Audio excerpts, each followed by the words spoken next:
Hey everyone, thanks for the click and welcome back. I recently posted a video on how to build LED cornhole boards step by step. But one step I left out was how to flush mount your bulky LED controller on the side like I did here. So let me go ahead and turn this set on. This set has sound activation. It will respond to music and the sound of your voice. The buttons on the side will also allow you to change the colors and go through the different modes. It also has an on-off switch. So it's nice to have the buttons easily accessible for you and your guests. So with that said, please subscribe to my channel, like and share with your friends. I would greatly appreciate it. No more words, let's get busy and let's get this build started, okay? Let's go. I'm using a sound-activated LED strip from Govee. When I opened up the box and pulled everything out, I noticed the LED controller was big and bulky and thick. I grabbed a tape measure and I measured it. It was a 1/2 inch thick. It also had double-sided foam adhesive tape for mounting on the backside. I guess the intent for this is to stick it on your board somewhere, and that somewhere would probably be on the underside of your board, which would mean you would have to lift your board to go underneath it to turn it on and off. I didn't want to do that. I wanted to mount it from the bottom side and drill holes on the outside to access the controller buttons. So let's continue and I'll show you how I installed mine. First, I grabbed a sheet of transparency film and I placed a white sheet of paper underneath. It has a rough side and a smooth side. Make sure the rough side is up. It's easier to write on the rough side. Next, place your controller onto the film and trace the outline of the controller. Once you get to the wires, mark the locations and let's draw a 1.5 inch channel on the film. What we're doing here is basically making a template that we're going to use throughout the rest of the process. Now grab a pair of scissors and let's cut the template out. When cutting the template, make sure to cut on the inside of the lines. When you cut on the inside of the line, it's going to make the fit of the controller just a little bit more snug than if you were to cut on the outside. Next, carefully align your template over the controller and mark the locations of the controller buttons onto the film.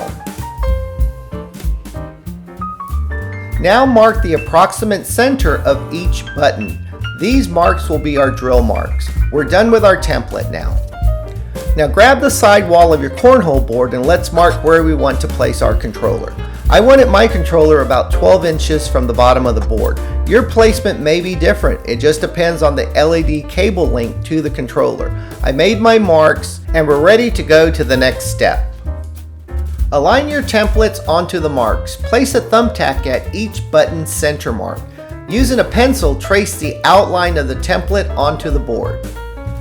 Now remove the template. Now the marks left behind by the thumbtacks are going to be the locations where we're going to drill. I'm using a 1 inch Forstner bit because it's just a little bit bigger than the size of the buttons. Now let's get our drill press ready and let's get ready to drill some holes. Since I'm going to be drilling all the way through the board, I don't want tear out on the bottom. So place a piece of scrap material underneath the board. Doing this will greatly help in the prevention of tear out. So let's clamp everything down and let's start drilling.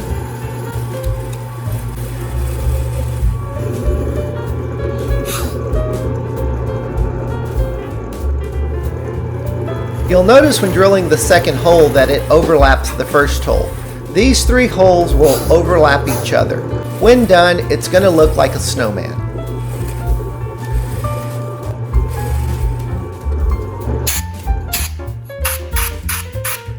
Now let's unclamp everything and take our board to the workbench. Now let's inspect the bottom side of the board for tear out. Once we flip it over, we can see that there's no tear out at all. That's great. Now let's talk about the little hole on the side of the controller. That's the microphone for the sound activation. If the hole is blocked for the sound to come in, that's not a good thing. And after I route out the pocket for the controller to sit in, the microphone will be blocked by a solid piece of wood. So mark the location of the microphone on the wood. What I'm going to do next is I'm going to cut a window into the wood so that the sound can come into the microphone. And I'll do that by using a 1/2 inch Forstner bit to make the window. you'll be able to see a better picture of my thought process once I'm done drilling the hole for this window. So let me finish drilling this hole. Once I'm done, I'll take it back to the workbench and I'll continue with my explanation. And as before, let's turn the board around and inspect for tear out. And no tear out on this hole as well. Now place the controller back on top, and now you can better see how the microphone hole lines up with the window. I will now mark the areas where I will route in the pocket and remove material. Once I'm done routing out the pocket, there will be a nice little hollow cavity for the sound to come into the microphone. So let's get the router set up and continue with the project. I used a 1/4 inch straight bit and I adjusted the router bit to the thickness of the controller, which was about 1/2 inch. I locked it down and I positioned it on top to get ready to start routing. When I'm done, you will clearly be able to see how the microphone and window line up. Just make sure to be patient and take your time when routing. Try to route on the inside of the pencil line. If you route on the outside of the pencil line, your controller will fit loosely in the pocket. I know my router tried to get away from me a couple of times, but I was able to correct and continue. Free-handed routing is tough. You must use 2 hands to control your cut. So let me finish routing out this pocket and I'll be back in a few.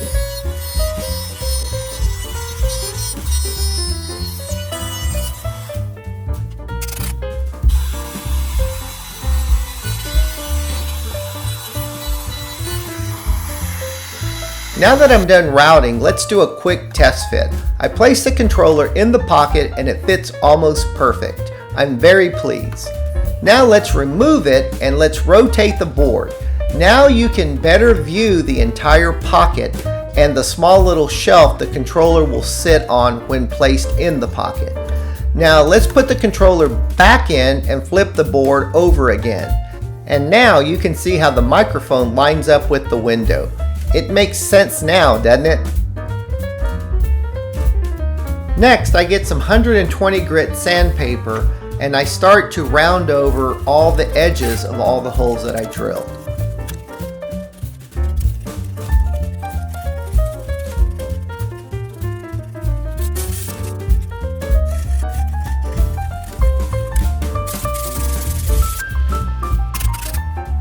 I make one final test fit of the controller before moving on to the next step. Looks pretty good, I think. Now the final step is to make a cover out of 1/8 inch material and drilling holes on each corner. I ended up using my laser cutter to make a piece out of MDF. I secured it by drilling 4 small 1/4 inch screws at each corner. Now that the controller is screwed into place, this controller is there to stay. It won't move around or fall off. And more importantly, it's hidden and out of the way.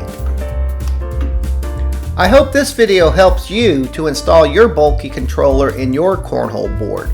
Thanks for watching. Please subscribe to my channel, like and share. I would greatly appreciate it. In conclusion, if it happens in my random world, there will more than likely be a video on it. Have a blessed day and see you next time.